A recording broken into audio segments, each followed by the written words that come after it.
I run the D&D group at my local library, and we recently switched from old school rules to 5e. I've been playing D&D since 1980 and have played a ton of both, so I've got my own opinions about these two schools of play. But what about my players, or those who've played only one or the other? The old school Renaissance, or OSR as it's called, reminds people that what's currently on the bookshelves these days isn't the only option for playing D&D. But is there a clear and objective winner when comparing old versus new? Thinking in terms of winner versus loser when comparing old school D&D to 5e may not be the best way to look at it. Considering this, I've identified what I think are the 5 biggest objective differences you should know about old school rules versus current D&D rules, so you can inform your own subjective opinion about which approach is right for you. I've broken this comparison down into 5 main points: character creation, initiative, combat, armor class, and character death. There are a lot of other small differences, but these are what I feel are the biggest impact on your enjoyment of the game. Essentially, the D&D game begins when you create your character. This is often a rite of passage, along with buying your first set of dice. Although the emotions of this experience are essentially the same, the steps you go through are quite different between old school and new rules sets.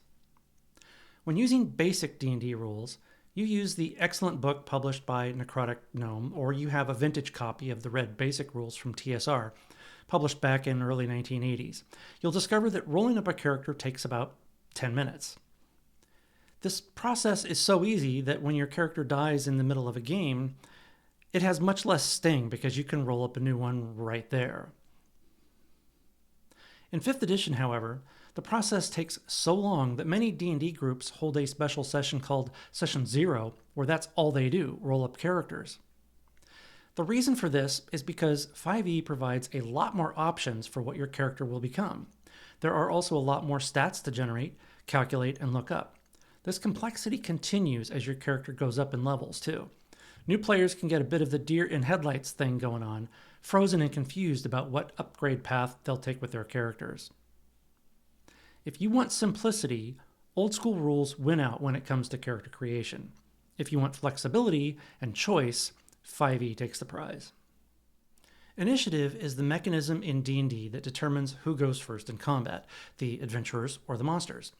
The way initiative is handled is very different between old school rules and 5th edition. This comes down to 2 approaches: side initiative and individual initiative. These are somewhat self-explanatory, but I'll briefly cover their differences now. Side initiative assumes you have a party of adventurers and a group of 1 or more monsters. Every round, one of the players rolls a d6 to represent the adventurers, and the dungeon master rolls a d6 for the monsters. Whichever side gets the higher number goes first. Ties are handled one of 2 ways. Either both sides roll again until a winner is determined, or that round of combat takes place simultaneously. And yes, this means it's possible for all combatants to die at the same time. 5e rules use individual initiative at the beginning of combat. This is tied to the dexterity scores or bonuses of each character, so player characters with high dex scores often act first in each round. In 5e rules, initiative uses a d20 and dex bonuses are added to the score. Monsters and adventurers act in the order of highest rolls to lowest. Once the initiative order is set, it is used throughout the combat. Even though old school rules entail rolling for side initiative every round, it is quicker to determine and easier to keep track of than 5e, especially if you have more than 4 players or lots of monsters. Initiative order plays a big part in the feel of combat between 5th edition and old school rules. How combat takes place is also very different. In 5th edition, when it's a player's turn, they move and take whatever actions are available to them, then sit idle while the rest of the players and monsters do their thing. This has 2 impacts. First, the player has more choices to make when it's their turn, but when their turn is over, they have nothing to do but sit and watch. The downside of this is players can become a little disengaged during combat. Old school rules use a very different format. Since it uses side initiative, it doesn't go player, monster, monster, player, player, monster, etc. Instead, it will be all the players act, then all the monsters act, or vice versa. Each round of combat follows the same pattern.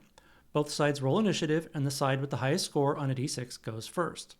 Then it's morale, movement, missiles, magic, and melee. Morale only applies to monsters, but after that, everyone on the side acting moves based on their maximum movement speed per round, then missile weapons are loosed. Next, any magic spells are cast or magic items like wands are activated. Finally, anyone within melee range can take their attacks. The other side acts following the same morale, movement, missiles, magic, and melee pattern, and that's the end of the round. For those who have only played 5e with its individual initiative, the side initiative and side combat process may seem a bit odd, but you get used to it pretty quickly. Also, the tactical choices you make as a player can be very different between old school gameplay and 5e because of this. The way armor class works is a simple yet big difference between old and new. These are referred to as descending and ascending armor class, and here's how they work.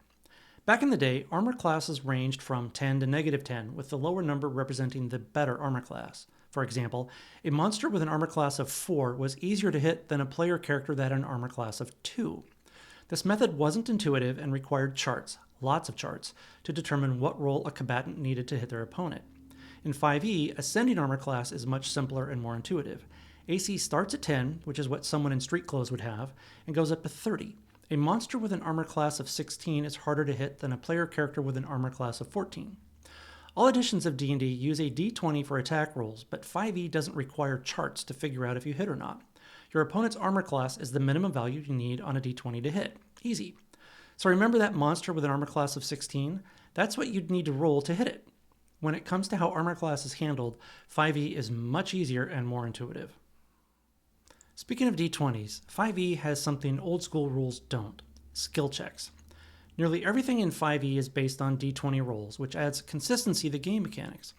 What it also does, however, is weigh the success or failure of your character more into a bunch of stats on your character sheet and less into the gray matter between your ears.